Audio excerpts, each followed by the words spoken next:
Hello বন্ধুরা, কেমন আছো তোমরা সবাই? আশা করি অনেক অনেক ভালোই আছো। আর তোমাদের ভালোবাসায় আমিও অনেক ভালো আছি। কারণ তোমরা আমাকে যে পরিমাণে ভালোবাসা দিয়েছো এবং সাপোর্ট দিয়েছো তা আমি কোনোদিন ভুলতে পারবো না। তাই তোমাদেরকে মজা দেওয়ার জন্য আবারও একটি নতুন গল্প নিয়ে হাজির হলাম। গল্পটি শোনার মতো। আশা করি তোমাদের দাঁড়িয়ে যাবে এবং তোমরা হাতের কাজ করতে সবাই হেডফোন নিয়ে বসে যাও।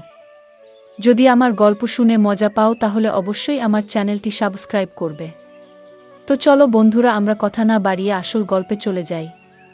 আমার 14 বছর বয়সে মালকিন আমাকে তার বাড়িতে নিয়ে যান এবং আমাকে 500 টাকা দিয়ে মালকিন নিজের শরীরে মেসেজ করাতেন। আমি 500 টাকায় রাজি হয়ে মালকিনের শরীরে মেসেজ করতাম। কিন্তু একদিন রাতে মালকিন বলতে শুরু করলেন, প্রতাপ, আজকে রুমের লাইটটা বন্ধ করে দাও। আমি চুপচাপ লাইটটা বন্ধ করে দিলাম। আমি জ্ঞান হারিয়ে ফেললাম যখন মালকিন, আমি যে বয়সের মধ্যে দিয়ে যাচ্ছি এই সময়টা একটা ছেলের জন্য অনেক কঠিন সময়, কারণ তাদের মনোযোগ তাদের সামনে উপস্থিত মহিলাদের দিকে পড়ে। এমন অবস্থায় কারো শরীরে মালিশ করা আমার জন্য খুব সমস্যা সৃষ্টি করে। যখন মালকিন আমাকে তার শরীরে মেসেজ করতে বললেন, কিছুক্ষণ অবাক হয়ে তার দিকে তাকিয়ে রইলাম। আমি কিভাবে এটা করব, এটা খুবই লজ্জার বিষয়। কিন্তু আমার বাবা বলেছিলেন, মালকিনের কোনো কথাই না করবি না, তিনি অনেক দয়ালু মনের মহিলা। তুই যদি তার মনে জায়গা করে নিতে পারিস তবে তিনি তোকে বেতনের চেয়েও বেশি টাকা দেবেন। তিনি আমাকে টাকা দিয়েছেন, তাও 500 টাকা, এবং বললেন, এই টাকাটা শুধু তোমার। আমি অনেক খুশি হয়েছিলাম। কিন্তু যখন তিনি আমাকে তার শরীরে তেল দিয়ে মেসেজ করতে বললেন, আমি হতভম্ব হয়ে তার দিকে তাকিয়ে রইলাম। তিনি কিভাবে একটা ছেলেকে দিয়ে মেসেজ করাতে পারেন? আমি কিছু বললাম না, কিন্তু অনেক নার্ভাস ছিলাম। তিনি আমাকে তার রুমে নিয়ে গেলেন, তারপরে বিছানায় শুয়ে তার শরীরে তেল দিতে বললেন। আমি যখন তার শরীরের থেকে তার পোশাকটা তুলে দিলাম তখন আমার চোখ বড়বড় হয়ে গেল। তিনি আমাকে যে তেল দিয়েছিলেন, আমি চোখ বন্ধ করে আমার হাতে কিছুটা নিয়ে তার শরীরে দিতে থাকলাম। আমার একমাত্র চেষ্টা ছিল কাজে অনেক মন দেওয়া। আমি একবারও তার শরীরের দিকে তাকাইনি। আমি শুধু চোখ নামিয়ে ম্যাসাজ করেছিলাম। আমার মনে আছে যে আমি যখন এখানে কাজ শুরু করি, প্রথম দিকে কাজের সময় অনুসারে আমি যখন মালকিনের ঘরে প্রবেশ করলাম তখন মালকিনকে কিছুটা অন্যরকম দেখাচ্ছিল। তার চেহারায় অদ্ভুত পরিবর্তন লক্ষ্য করলাম আমি। তিনি ঘামে ভিজে যাচ্ছিলেন। আমি জানি না তার কি হয়েছিল। আমাকে দেখামাত্রে সে হঠাৎ সোজা হয়ে আমার দিক থেকে অন্যদিকে তাকাতে থাকল। আমি কিছুটা অবাক হয়ে মালকিনের দিকে তাকিয়েছিলাম। আমার মনে হলো মালকিনের শরীরটা ভালো নেই। আমি সবসময় নির্বে মালকিনের সেবা করতাম, কিন্তু আজ আমি কিছুটা বাধা নিয়ে মালকিনের দিকে তাকিয়ে তাকে জিজ্ঞেস করলাম, মালকিন, আপনি ঠিক আছেন তো?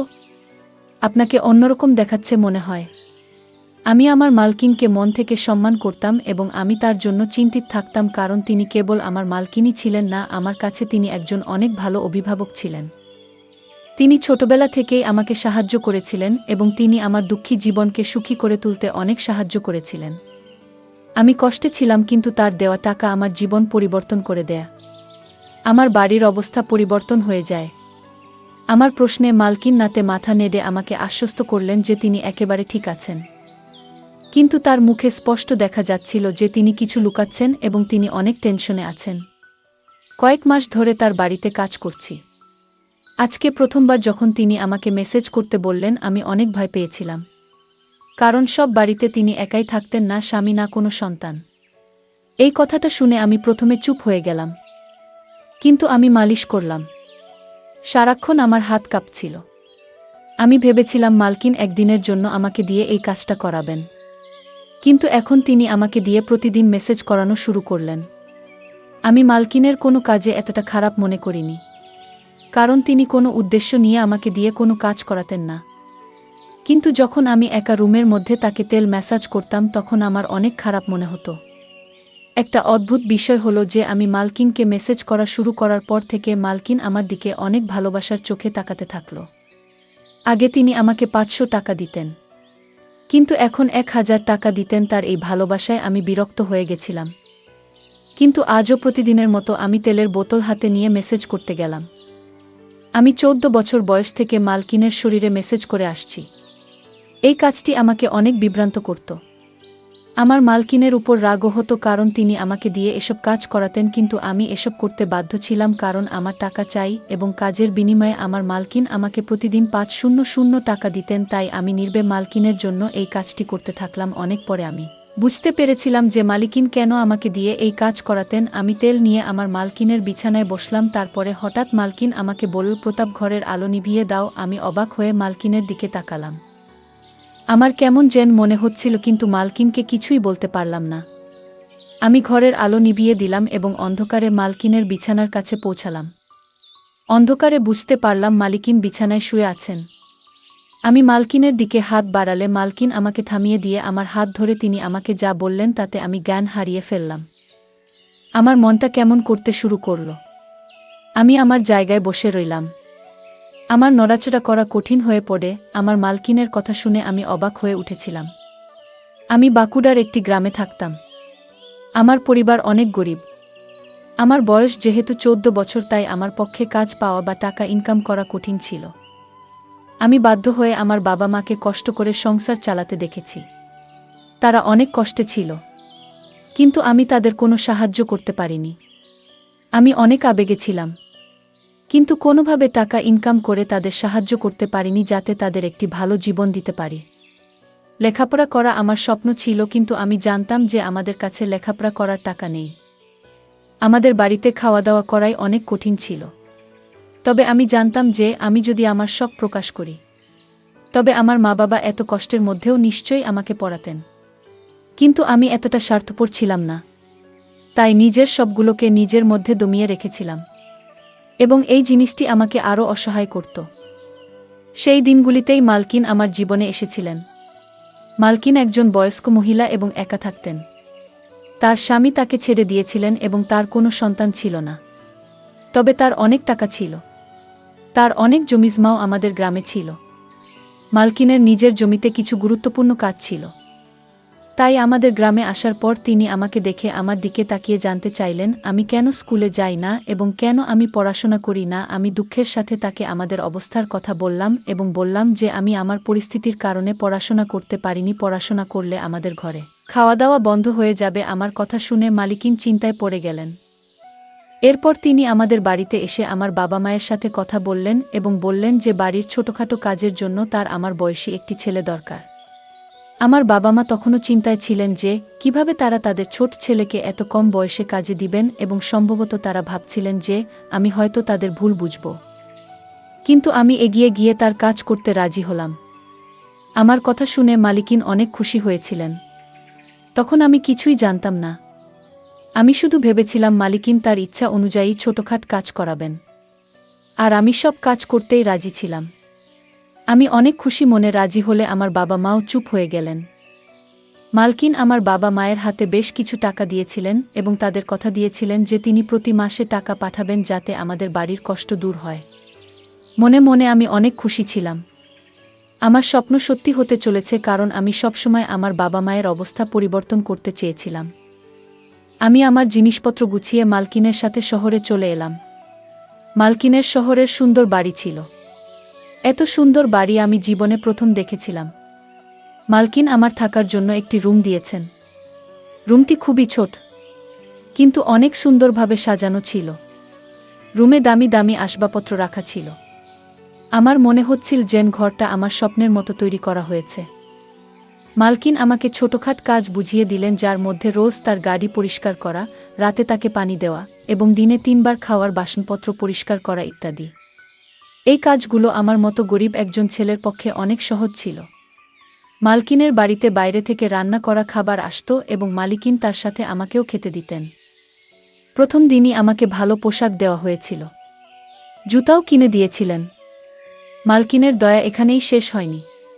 তিনি আমাকে বলেছিলেন যে তিনি খুব শীঘ্রই আমাকে একটি ভালো স্কুলে ভর্তি করাবেন, যাতে আমি আমার পড়াশোনা চালিয়ে যেতে পারি। শুনে আমি অনেক খুশি হয়ে গেলাম।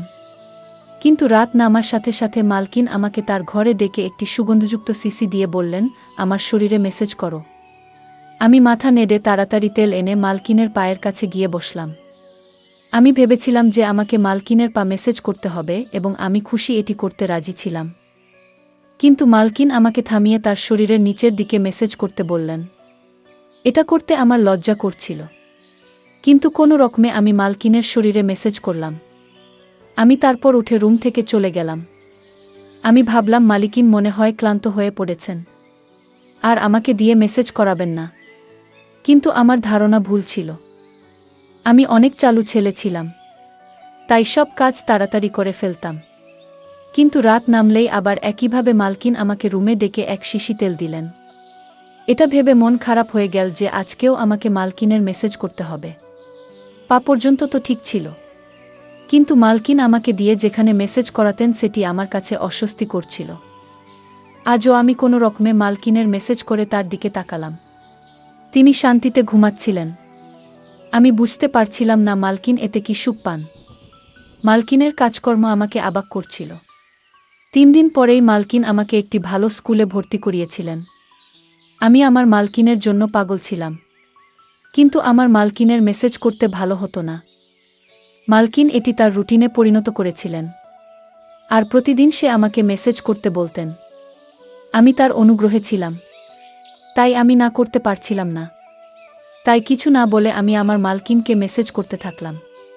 মালকিন সম্ভবত বুঝতে পেরেছিল যে আমি তার মেসেজ বিরক্তি নিয়ে করি। সেজন্য আমার বেতন বাদেও তিনি আমাকে প্রতিদিন 500 টাকা করে দিতে থাকলেন, এবং আমি আনন্দের সাথে টাকার জন্য এই কাজটি করতে থাকলাম। এইভাবে আমি মালকিনের বাড়িতে অনেক দিন ছিলাম এবং এখন আমি এতে অভ্যস্ত হয়ে গেছি। মালকিনের একটি ভালো অভ্যাস ছিল যে মাস শেষ হলেই তিনি আমাকে না বলেই আমার বাড়িতে টাকা পাঠিয়ে দিতেন, যা আমার বাবা মায়ের জীবনকে সহজ করে দিয়েছিল। আমিও অনেক কষ্ট করে পড়াশোনা করছিলাম যে সারা জীবন যাতে আমাকে মালকিনের মতো মহিলাদের বাড়িতে থেকে তাদের ইচ্ছা পূরণ করতে না হয়। একদিন আমি প্রতিদিনের মতো মালকিনের মেসেজ করতে তার রুমে গেলে মালকিন আমার দিকে একভাবে তাকাতে থাকলেন। তাকে মেসেজ করার সময় আমার মুখে সবসময় একটা সমস্যার ভাব থাকত, এবং আমি এভাবেই তার মেসেজ করতাম এবং মালকিনও এটা অনুভব করতেন। তাই মালকিন আমার দিকে মনোযোগ দিয়ে তাকিয়ে তারপরে বললেন যে আমি জানি আমার এই কাজটা করতে তোমার খারাপ মনে হয়, কিন্তু আমি অসহায়, তাই তোমার খারাপ মনে হওয়া সত্ত্বেও তোমাকে দিয়ে এই কাজটা করিয়ে নেই। মালকিনের মুখে হাসি ভাব ফুটে উঠল। আমি কিছু বুঝতে না পেরে মালকিনের দিকে তাকাতে থাকলাম। আমি বুঝতে পারিনি, তাই মালকিন আমাকে তার বাধ্যবাধকতার কথা বললেন, আর লজ্জায় আমার অবস্থা খারাপ হতে থাকল। মালকিন আমাকে বললেন যে তার শরীরের সমস্যা রয়েছে, যার কারণে তিনি মেসেজ না করিয়ে রাতে ঘুমাতে পারেন না। মালকিন এই কাজের জন্য নার্স রেখেছিলেন, কিন্তু তারা সবাই কোনো না কোনো অজুহাত দেখিয়ে কখনো কখনো তাড়াতাড়ি মেসেজ করে, আবার কখনো কখনো মেসেজ না করেই চলে যায়। বাধ্য হয়ে মালকিন আমাকে কাজে রাখেন এবং তিনি আমার এত উপকার করতেন যাতে আমি তার মেসেজ করতে না বলতে না পারি। এসব কথা বলে মালকিন চুপ করলেন, আর আমি মালকিনের কথায় অনেক লজ্জিত হলাম এবং আমার আচরণের জন্য আমার খুব খারাপ মনে হচ্ছে। যে মহিলা আমার এত উপকার করেছেন তাকে নিয়ে আমি খারাপ কিছু ভেবেছি বলে আমি আফসোস অনুভব করছিলাম। এই রোগের কথা শুনে আমি আমার মালকিনের মেসেজ আমার সমস্ত মন দিয়ে করতাম এবং কখনো বিরক্ত হতাম না।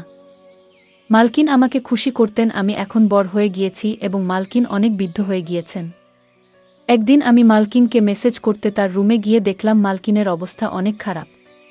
আমি জিজ্ঞাসা করলেও মালকিন আমাকে কিছুই বললেন না। আমি যখন মেসেজ করা শুরু করলাম, প্রথমবারের মতো মালকিন আমাকে লাইট অফ করতে বললেন। আমি অবাক হয়েছিলাম, কিন্তু আমি তার কথা মেনে লাইট বন্ধ করে তার কাছে গিয়ে বসলাম। এমন সময় মালকিন আমার হাত ধরে আমাকে বললেন, আজ আমার শরীর অনেক খারাপ মনে হচ্ছে, আর শরীরেও ব্যথা হচ্ছে। আমার মনে হচ্ছে আমার সময় ঘনিয়ে এসেছে। মালকিনের কথা শুনে আমি ঘামতে থাকলাম। আমি নীরবে বসে রইলাম। মালকিন বললেন, তোমার যত্ন আমার মন জয় করে নিয়েছে। আমার যদি ছেলে থাকতো তবে তোমার মতো আমার যত্ন নিত। আমি তোমাকে আমার ছেলে মনে করি। আমি আমার সমস্ত সম্পত্তির তোমার নামে করে দিয়েছি। নিজের খেয়াল রেখো। মালকিন এই কথা বলেই তার হাত নিচে পড়ে গেল। আমি তাড়াতাড়ি উঠে লাইট অন করে মালিককে দেখে দ্রুত ডাক্তারকে ডাকলাম। মালকিন একেবারে স্থির। ডাক্তার চেক আপ করে মালকিনকে মৃত ঘোষণা করলেন। আমি হতভম্ব হয়ে কাঁদতে কাঁদতে পাগল হয়ে গেলাম। মালকিন আমার মায়ের মতো ছিলেন, যদিও তিনি আমার মা ছিলেন না, কিন্তু আমাদের মধ্যে সম্পর্কটা মা ছেলের মতোই ছিল। আর তার উকিল পরের দিনই তার সমস্ত সম্পত্তি আমার হাতে তুলে দিয়েছিলেন। আমি অনেক বড়লোক হয়ে গেছি এবং আমি মাকিনের বাড়িতেই থাকি। আমার বাবা মাও আমার সাথে থাকেন। আমার জীবন অনেক সুন্দর হয়ে উঠেছে। আমার মালকিন অনেক সুন্দর মনের মহিলা ছিলেন। বন্ধুরা, আজকের ভিডিওটা এখানেই শেষ করলাম। অনেক কষ্ট করে ভিডিওটি আপনাদের জন্য বানিয়েছি। যদি ভিডিওটি আপনাদের ভালো লেগে থাকে তাহলে একটা লাইক করবেন এবং চ্যানেলটি অবশ্যই সাবস্ক্রাইব করবেন। এই আশা ব্যক্ত রেখে আপনাদের কাছ থেকে বিদায় নিচ্ছি আমি। দেখা হবে আগামীকালের নতুন কোনো ভিডিওতে। সে পর্যন্ত সবাই ভালো থাকুন, সুস্থ থাকুন। ধন্যবাদ।